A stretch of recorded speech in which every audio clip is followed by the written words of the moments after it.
Eu assisto Live TV PG. Você sabe por quê. Você bem sabe por quê.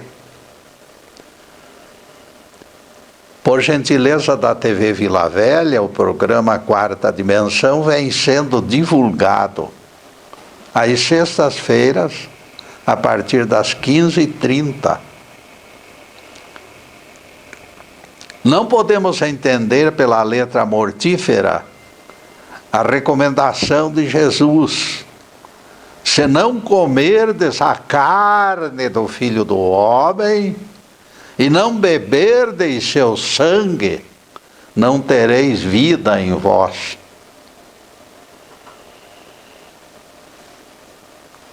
João meia dúzia, verso 53. Como símbolos dá para percebermos a genialidade do grande mestre. Como símbolo. Para entendimento geral, porém, Jesus aparou o choque dizendo: o Espírito vivifica, a carne para nada aproveita, minhas palavras são Espírito e vida. João 6, versículo 63. Depois de tal explicação, não cabem bolotas de trigo, nem cálices de vinho ou de sangue, como queiram. Tudo se entende, meus caros, independente de qualquer coisa, tudo depende da esfera do Espírito. É assim que devemos entender. A carne para nada aproveita, como esclareceu Jesus. O tema de hoje será: fome e sede simbolizam fé. Nos tempos de Jesus, não havia estudos sobre o complicado processo de digestão dos alimentos.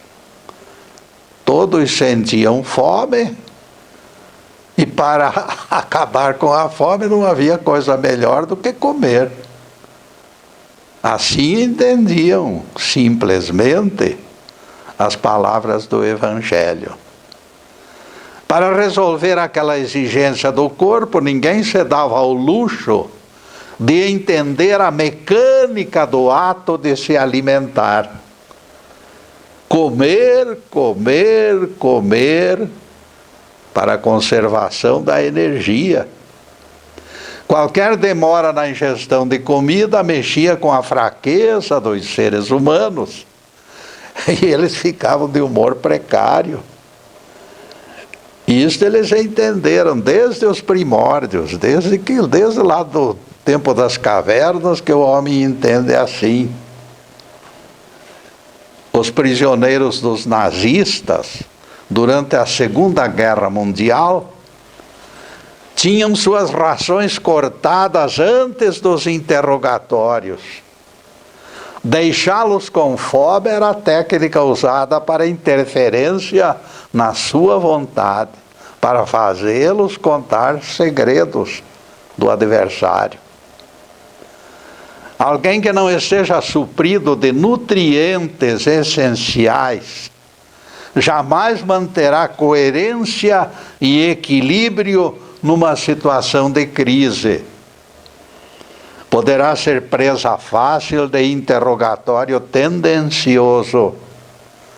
A fome, meus amigos, não é boa conselheira, não. E ninguém pense que o entupimento do estômago já representou solução completa do problema. Não. Não fossem as operações químicas realizadas pela nossa digestão, e continuaríamos esfomeados apesar de ter comido.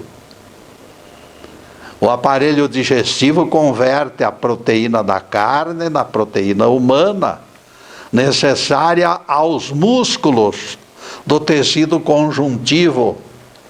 modifica a estrutura do açúcar e gorduras em elementos essenciais à vida. Em minutos, são executados trabalhos que levariam horas em laboratórios, nem sempre capazes de realizá-los. Outra coisa bastante digna de ser lembrada: apesar de todo este esforço diário, o aparelho digestivo presta serviços até o fim da vida, mesmo que esta vida passe dos 100 anos. Nos surgiu na mente lembrança bastante prosaica da galinha de Angola. Esta ave coloca o bico no mundo quando se encontra com fome. Ela sai por aí resmungando o seu refrão: estou fraca, estou fraca, estou fraca. Ela não sabe o que acontece dentro dela quando a alimentação é recolhida pelo bico. Tem consciência apenas de quanto é bom se alimentar.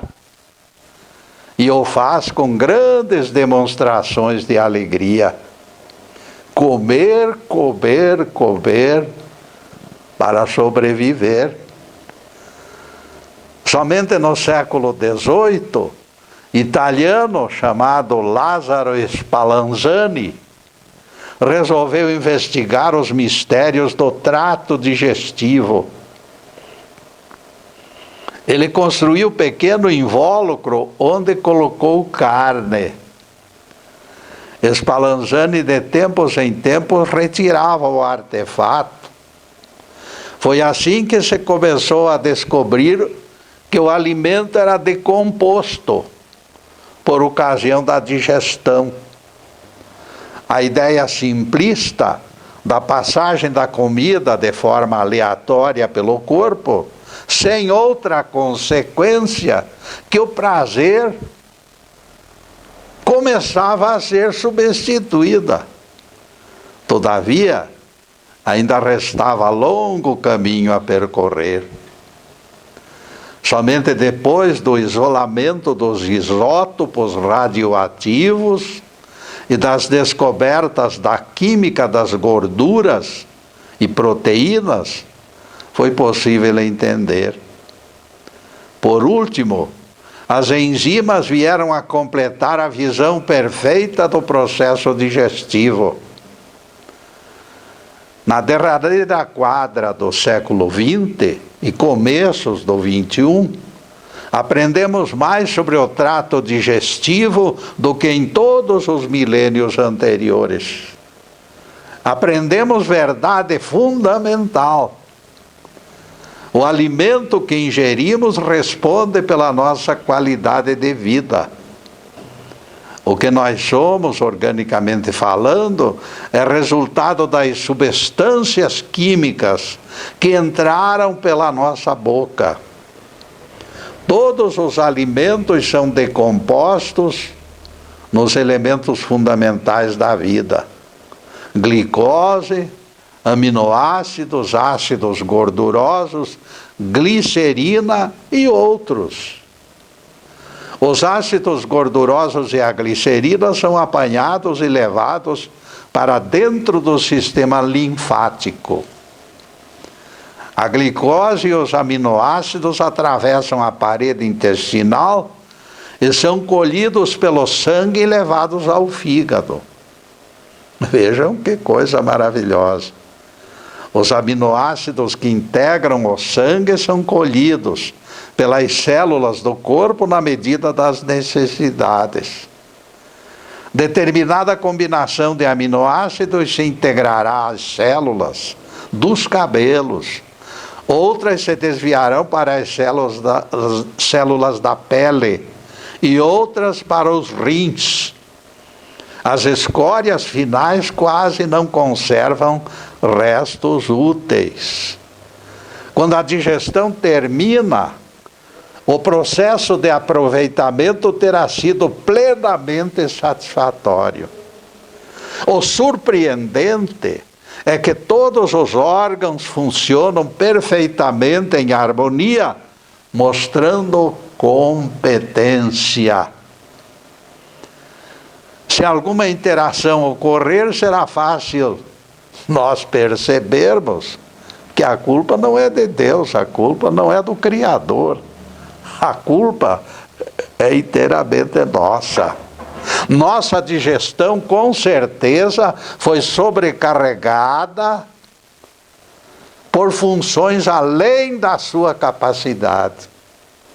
Quando nós ingerimos demasiado tamanho da vasilha de vinho, por exemplo, é claro que vai acontecer algo. Nossa digestão, com certeza, sofreu com isto. Ninguém poderá questionar a perfeição da máquina humana. Só nos resta procurar o médico e colocar as cartas na mesa, para que ele tenha condições de formular o diagnóstico perfeito. Vejam, meus amigos, como as coisas vão acontecendo. Iniciamos palestra apontando a completa ignorância dos contemporâneos de Jesus sobre a digestão, embora o mestre a conhecesse plenamente, sem nenhuma dúvida. Percebemos que somente de pouco tempo para cá tem sido possível panorâmica deste milagre das transformações dos alimentos, da importância dos alimentos na edificação da vida. Sem eles já estaríamos mortos por falta de alicerces. Há 2000 anos nada se sabia desta mecânica prodigiosa que extrai a seiva do âmago da nossa comida e a coloca a serviço do nosso bem-estar. E ficamos eufóricos com esta constatação. E neste ponto, caríssimos, nós vamos fazer a primeira interrupção no programa para os comerciais do canal. Mas é um instante só. Daqui a pouco estaremos de volta. Obrigado.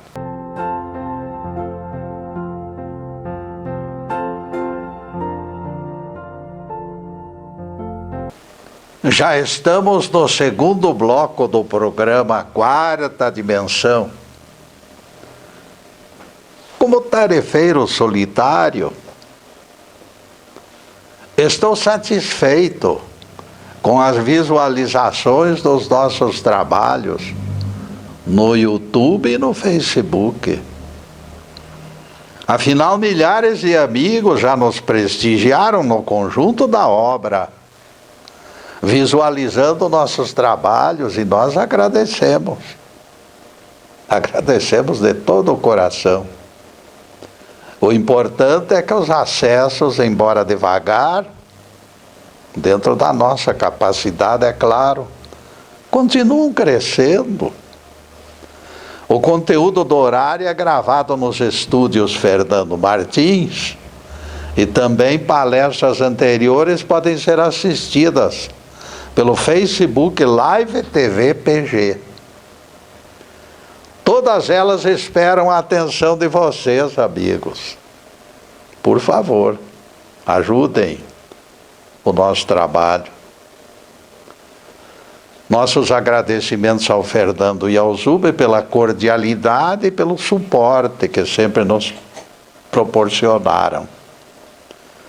As nossas palestras são definidas como quarta dimensão. Atente para este detalhe quando procurá-las no Facebook Live TV PG. A imagem que aparece ali no quadradinho pode ser diferente, mas sempre tem lá quarta dimensão, e vocês podem assistir, que é uma das nossas palestras. E agora voltaremos ao tema. Fome e sede simbolizam fé. Nós nos alegramos bastante, meus caros, quando percebemos que Jesus já era conhecedor também desta matéria, que foi resolvida só agora de pouco. Mas Jesus já conhecia profundamente esta matéria. O nosso Rabi usou deste milagre da vida dos homens como imagem para a mais misteriosa das suas palavras, das suas parábolas também. Em verdade vos digo, se não comerdes a carne do Filho do Homem, juntamente com o seu sangue, não gozareis vida. Vejam que susto que levaram aquele povo lá. Está lá em João 6, versículo 53. São palavras do próprio Jesus. Quem comer a minha carne e beber o meu sangue tem a vida eterna, e eu o ressuscitarei no último dia. João 6, versículo 54. Pois a minha carne é verdadeiramente comida, e o meu sangue, verdadeira bebida. João 6, versículo 55. Completamente por fora do sentido das palavras do Mestre, os discípulos fizeram coro com exaltadas murmurações dos adversários. Talvez não tenha havido outra crise igual entre Jesus e os seus discípulos. Eles não queriam aceitar aquela conversa, que os tornava até, de certa forma, ridículos. As palavras do nosso Rabi caíram como raio naquele meio totalmente incapaz de entender a genialidade delas. Diz o texto: muitos dos seus discípulos, tendo ouvido tais palavras, o abandonaram. Já não andavam com Jesus. João 6, versículo 66. Tudo foi registrado nos evangelhos. Ninguém pode censurar os fujões, de vez que o ato de comer naquele tempo ainda não tinha as conotações de hoje. Se qualquer de nós esteve reencarnado na época e pertenceu ao grupo de seguidores, existe probabilidade de que tenha sido um dos fujões, um dos desertores. Hoje, conforme esta pálida ideia que apresentamos em nossa palestra, ficamos sabendo que a alimentação não é a simples satisfação da gula, não é não. Mas os contemporâneos de Jesus ainda viajavam na ignorância. Encontravam-se completamente desorientados, numa confusão digna de pena. Eles não sabiam que cada pedacinho de pão que nós ingerimos é decomposto e passa a fazer parte do nosso organismo. Eles ignoravam este milagre da natureza. Prodígio tão sublime somente Jesus conhecia na época, no meio daquela gente que não enxergava um palmo diante do nariz. Cada dia que passa estamos recriando o nosso organismo, errando ou acertando na escolha dos alimentos. Porque não são todos os alimentos que nos fazem bem. Pode encher o bucho, mas não adianta, não faz. Tem alguns que são neutros e outros que até prejudicam. Algo é verdadeiro. Nós estamos recriando nossos corpos todos os dias. Acertamos quando lhe entregamos alimentos e bebidas benéficas. Erramos quando sobrecarregamos o corpo com venenos e drogas que nos prejudicam. A digestão se arrasta por horas e horas e a comida derrama seus elementos essenciais à vida em lugares certos. Jesus não poderia entregar lição mais adequada. Por mais que dessemos tratos à bola, jamais encontraríamos imagem tão perfeita quanto esta. Comer é a maior obra de engenharia de manutenção que nós conhecemos. Depois da fome vem a sede para consolidar alicerces saudáveis. Quem come bem e bebe com acerto está construindo a estrutura sólida de longevidade proveitosa. O mestre, todavia, não está falando nem desta fome, nem desta sede. Ele fala da fome que pode ser definida como fé. Ele fala da sede das águas vivas, tão bem explicadas no encontro com a mulher samaritana. Quem bebe desta água, disse o nosso Rabi, apontando o poço de Jacó, voltará a ter sede. Aquele que beber da água que eu lhe der, porém, nunca mais terá sede para sempre. João 4, versículo 14. Tomando conhecimento da controvérsia incessante, que continua viva como nunca em torno da comida e bebida, eu fico estarrecido, meus amigos. Como é possível que os cristãos não entendam que estamos pisando terreno espiritual? Não cabem bolotas de trigo, nem cálices de sangue ou de vinho. O mestre deixou tudo claro. O Espírito é que vivifica. A carne para nada aproveita. As palavras que eu vos digo são Espírito e vida.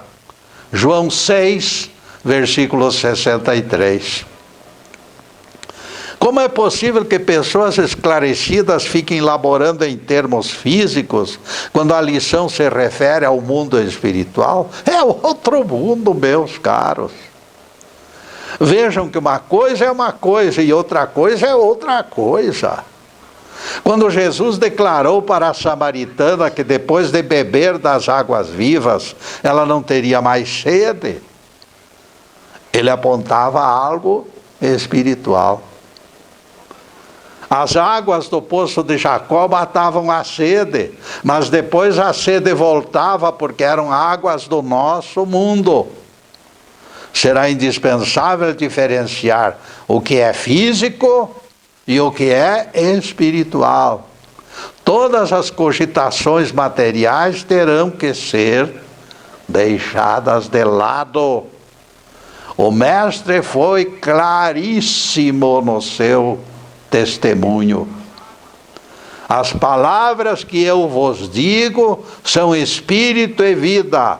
João 6, versículo 63, palavras de Jesus. Eu sou o pão vivo que desceu dos céus. Se alguém dele comer, viverá eternamente. João 6, versículo 51. Aqui alguém poderá me interromper para fazer um reparo. Não esqueça, Getúlio, que Jesus usou imagens da nossa digestão humana, que é algo físico, para mostrar a forma de interagir com ele. Sim, isso é verdade, amigo. Mas não esqueça o telespectador que o aspecto físico serviu apenas de imagem, de símbolo, de esclarecimento. O que vale em última análise é a declaração de que todo ensinamento é espiritual. A matéria não cabe no contexto. Não existe o que discutir. Bolota de trigo, neste caso, representaria contrabando. E novamente, meus caros, nós vamos fazer pequenina interrupção no programa para os comerciais do canal. Mas logo em seguida voltarei para continuar esclarecendo esta matéria tão importante. Muito obrigado.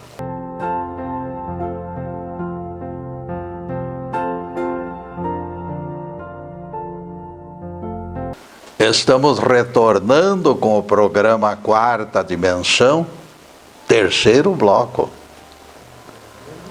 Quando Jesus se ofereceu como alimento e bebida para preservar a saúde espiritual dos irmãos menores, muitos ficaram eufóricos.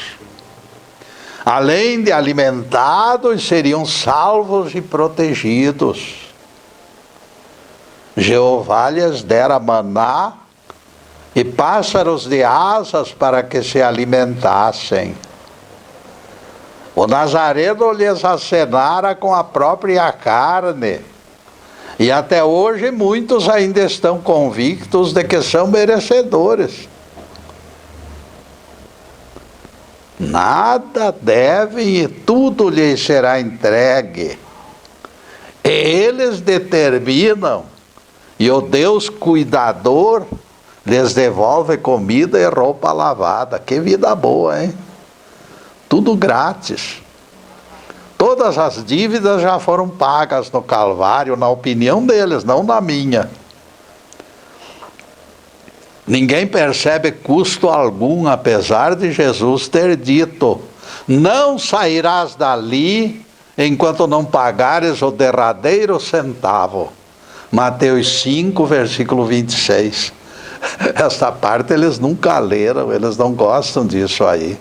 Não sairás dali enquanto não pagares o derradeiro centavo. Mateus 5, versículo 26. Essa é uma das matérias que fica por fora. Eles vão levando a coisa de maneira que o povo não entenda muito. Se simples desentendimento entre duas pessoas ocasiona a permanência na roda das reencarnações, dá para imaginarmos as consequências de crimes hediondos que estão acontecendo no mundo. Mas os da igreja deles está tudo salvo, porque eles são os maiorais, os reis da cocada preta. Apocalipse define: quem leva ao cativeiro, em cativeiro será preso. Quem mata pela espada será morto. Apocalipse 13, versículo 10. Aquilo que semeares, isto mesmo colherás. O resto é estelionato. Vocês já imaginaram alguém lançar a semente de alface numa cova e nascer maçã? Não, isso não existe em termos de agricultura. Aquilo que semeares, exatamente aquilo vai ser colhido. O resto é estelionato.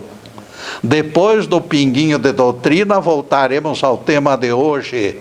Fome e sede simbolizam a fé. Qualquer acréscimo físico no espiritual é corpo estranho, ilegítimo, como Pilatos do creio. O nosso Rabi laborava em termos de espírito, e quando se trata de espírito, a matéria precisa e deve ser deixada de lado. Jesus disponibilizava o corpo do Cristo como alimento para sanar a nossa debilidade espiritual. E não restavam alternativas. Se não comerdes a carne do Filho do Homem, juntamente com o seu sangue, não tendes vida em vós. João 6, versículo 53. Assim como os elementos químicos do alimento fornecem vitalidade ao nosso corpo, da mesma forma será indispensável recebermos o pão dos céus. Sem alimento, o espírito e a alma continuarão existindo sem o prazer de integração definitiva. Não passarão de zumbis caminhando perdidos na vastidão do universo. Existirá em nosso atual ciclo algo tão perfeito quanto a digestão para traduzir isto em palavras eternas, como fez Jesus?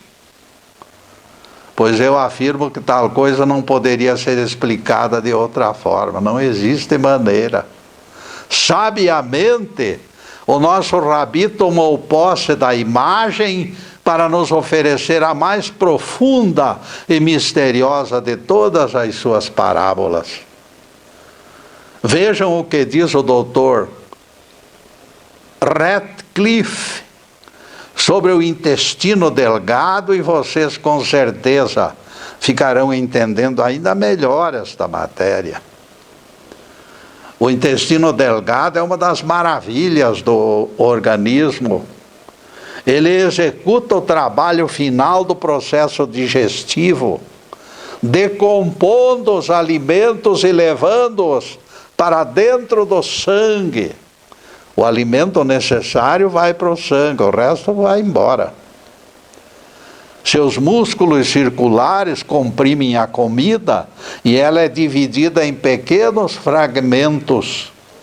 Enzimas servem para decompor gorduras, proteínas e carboidratos, reduzindo-os aos seus elementos mais simples. O movimento pendular ajuda a misturar a massa e os peristálticos fazem com que ela se espalhe. Analisando esta absorção química, explicada já pela ciência, entendemos o propósito de Jesus em definir seu corpo como alimento.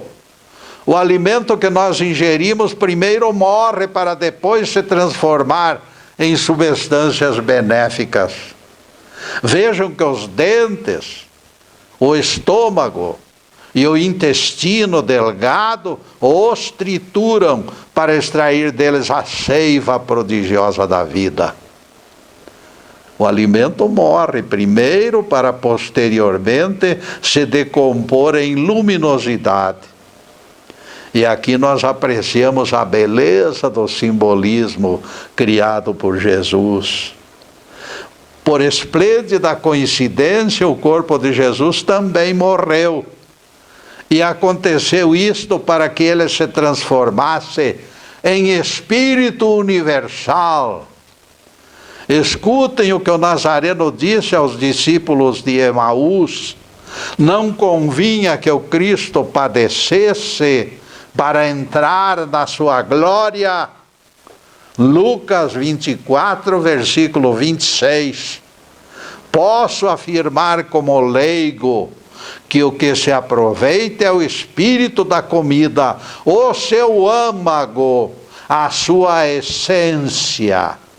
As vitaminas e todos os demais elementos vitais para a nossa saúde constituem as porções nobres do nosso farnel, do nosso pão de cada dia.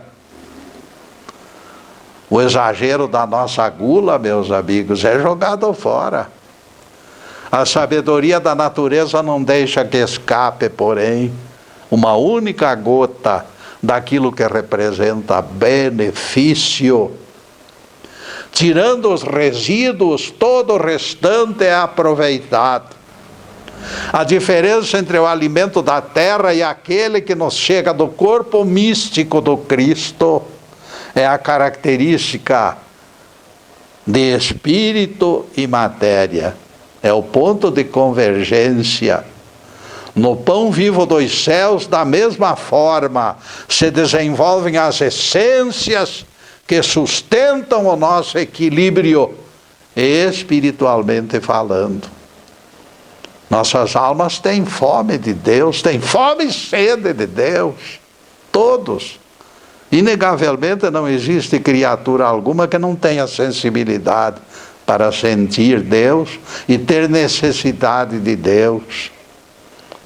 Nesse novo estágio de entendimento já podemos apontar a fome, simbolizando a fé. É indispensável ter sede do Cristo. É indispensável ter fome do Cristo. Sem fé, será impossível agradar a Deus. Homem e essência da divindade precisa formar mistura homogênea para que resulte unidade salvadora. É o Evangelho quem afirma: do mesmo modo que o Pai me enviou e eu vivo pelo Pai, assim também viverá por mim quem me receber em alimento. João 6, versículo 57, palavras de Jesus. Em conversas de bastidores, é claro que Jesus antecipava para os apóstolos o que a ciência dos séculos 20 e 21 iriam divulgar. O pão que estáis comendo fará parte integrante dos vossos corpos, como energias vitais. Do mesmo modo, a saúde das vossas almas dependerá do alimento celestial, para que você nunca pereça. Quem não se alimentar desta essência divina vai enfraquecer e terminará desnutrido espiritualmente. Se não comerdes a carne do Filho do Homem, juntamente com o seu sangue, não tereis vida em vós. João 6, versículo 53. Para quem não está familiarizado com as estreitas relações entre nós e o nosso Cristo interno, essa frase pode até ser chocante, mas não é. Para quem lê e medita sobre a Bíblia, porém, tudo se encontra nos trilhos. Bastará penetrarmos o pensamento de Paulo e esta proximidade deixa de ser utópica, deixa de ser irreal. O apóstolo Paulo apontou que em Deus nos movemos e existimos. Atos 17, versículo 28. Será forçoso concluirmos que os nossos passos coincidem com os passos do Altíssimo. Nossa respiração se processa no ritmo da sua respiração. Estamos mergulhados no desenho da sua luminosidade. É Paulo quem afirma: existimos nele. Não existe espaço que não esteja impregnado de sua presença nos céus e na terra. E aqui, meus caros, nós vamos fazer mais uma pequenina interrupção no programa para os comerciais do canal. Mas é um instantinho só. Daqui a pouco estaremos de volta. Obrigado.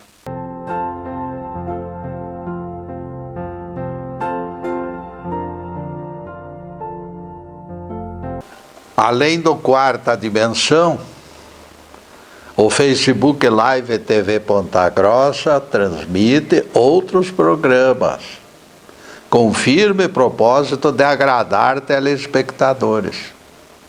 André Cesarepa com Alerta Total, Silvana Haas, Estilo e Moda, Anderson Pedroso, Olhares, e Pastor Edson Transformando Vidas, Odine Carneiro, Carro em Casa, e Janaína de Oliveira, Mundo de Alegria, programa infantil.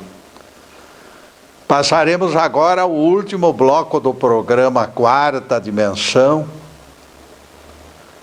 para a próxima sexta-feira. Já estamos preparando novos assuntos para explicar Bíblia, e especialmente os evangelhos. Em seguida, os últimos questionamentos sobre o assunto em estudo. Fome e sede simbolizam fé. Tudo nas Escrituras nos conduz à profunda intimidade com o divino. Nós temos que mastigar, engolir e digerir esta essência poderosa que nos envolve por todos os lados e se derrama para dentro de nós. Esta essência é Deus presente. Ninguém vive sem ela, ninguém poderá viver fora dela. Alguém nesta altura poderá fazer reparo, mas Getúlio, quem está oferecendo o corpo para alimento é Jesus. E de repente você está falando de Deus, então você acha que Jesus é Deus. Eu não posso me aprofundar numa resposta desta, porque isso é geratriz de matéria para um tema completo, meu caro. Alguma coisa, porém, eu serei obrigado a dizer, nem que seja o mínimo necessário para a definição da divindade. Como pessoa humana, em nosso entendimento, Jesus não foi o Deus Criador, não. Quando ele é chamado pelas Escrituras de unigênito do Pai, unigênito, vejam só, prestem muita atenção nesta parte. Nós ficamos sabendo que o Nazareno foi gerado. Ele foi unigênito, ele foi gerado num determinado dia e numa determinada hora dos séculos, dos milênios anteriores. Seu espírito nasceu num determinado dia e hora, como nós. Ele surgiu das mãos do Todo-Poderoso, num determinado dia e numa determinada hora. Então Jesus, nós entendemos que Jesus foi criado, é uma criatura. Um dos atributos de Deus é exatamente este: Deus nunca foi gerado, Deus é eterno. Dá para entender, se não der, paciência. Mas o fato é que Deus existe desde sempre. Deus não nasceu, meus amigos.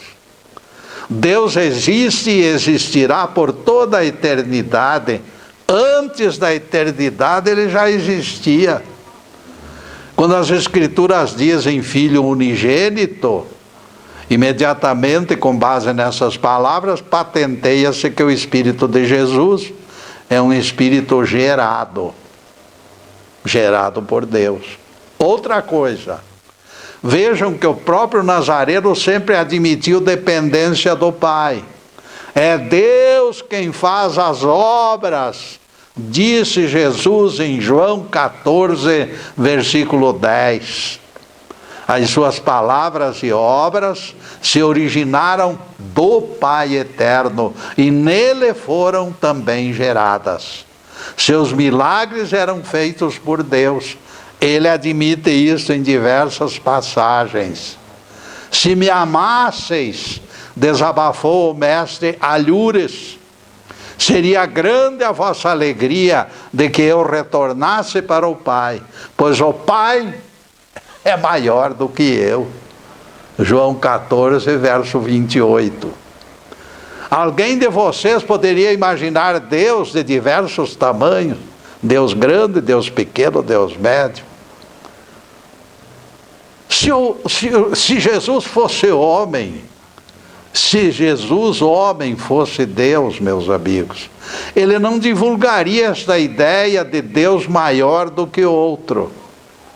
É claro que nós entendemos que ao pronunciar essas palavras, o Pai é maior do que eu, o Nazareno quis mostrar que era apenas homem.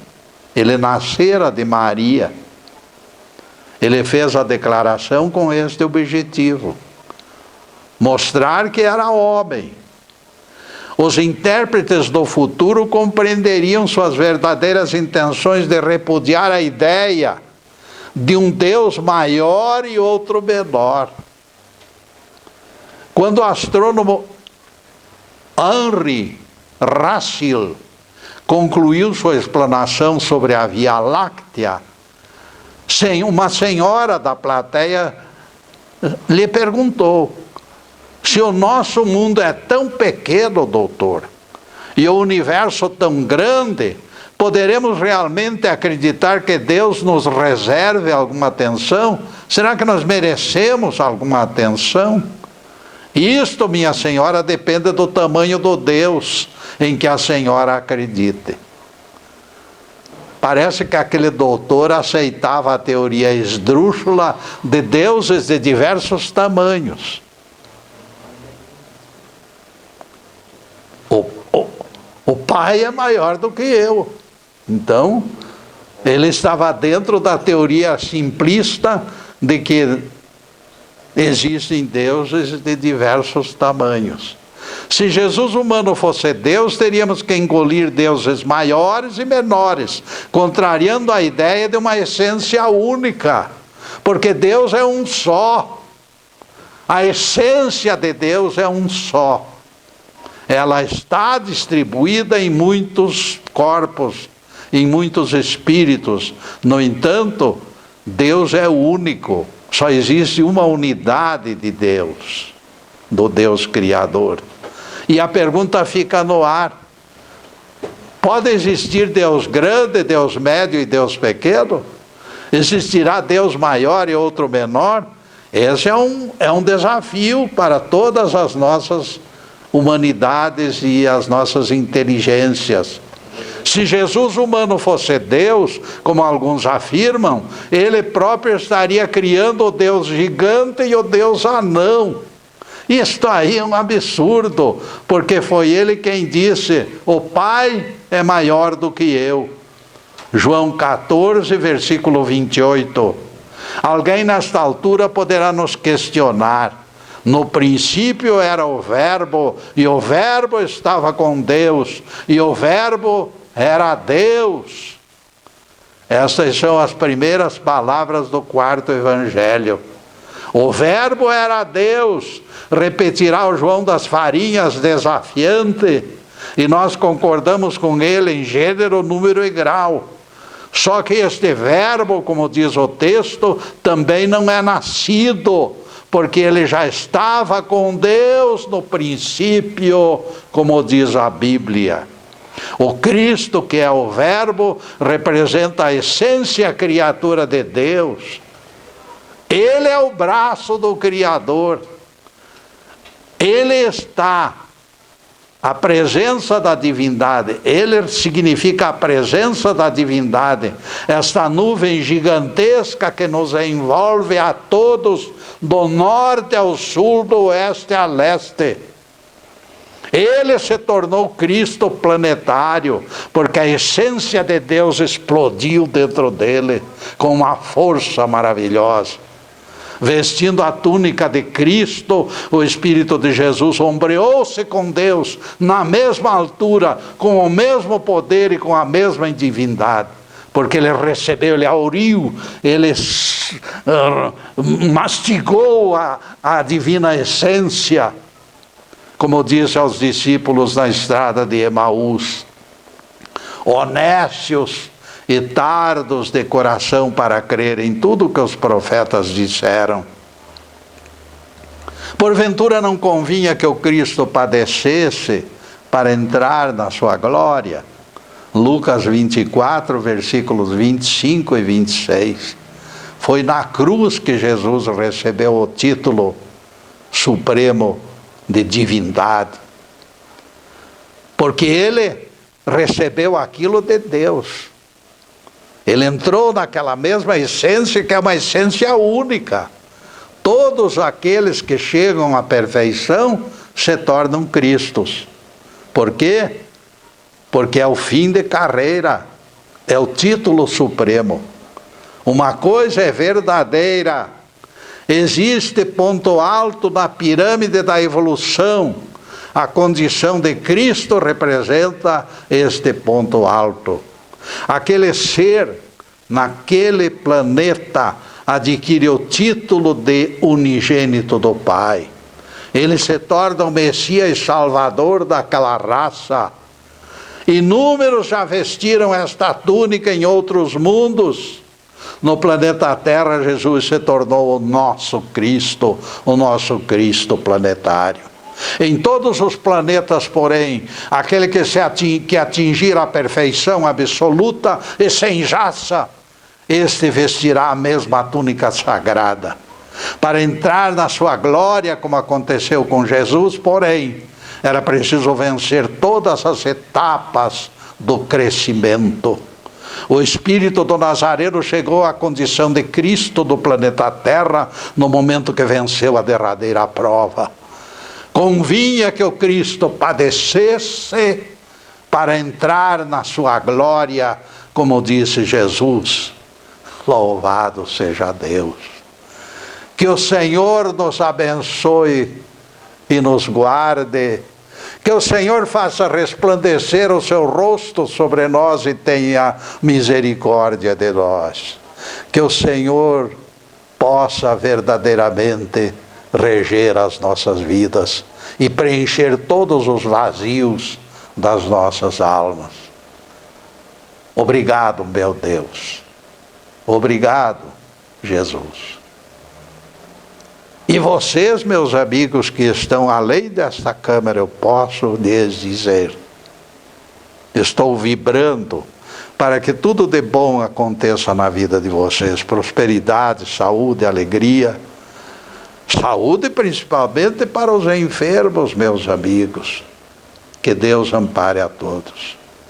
Mas acima de tudo, que coloque no coração de cada um esta chama maravilhosa que se chama amor. Muito obrigado, meus amigos, e boa noite.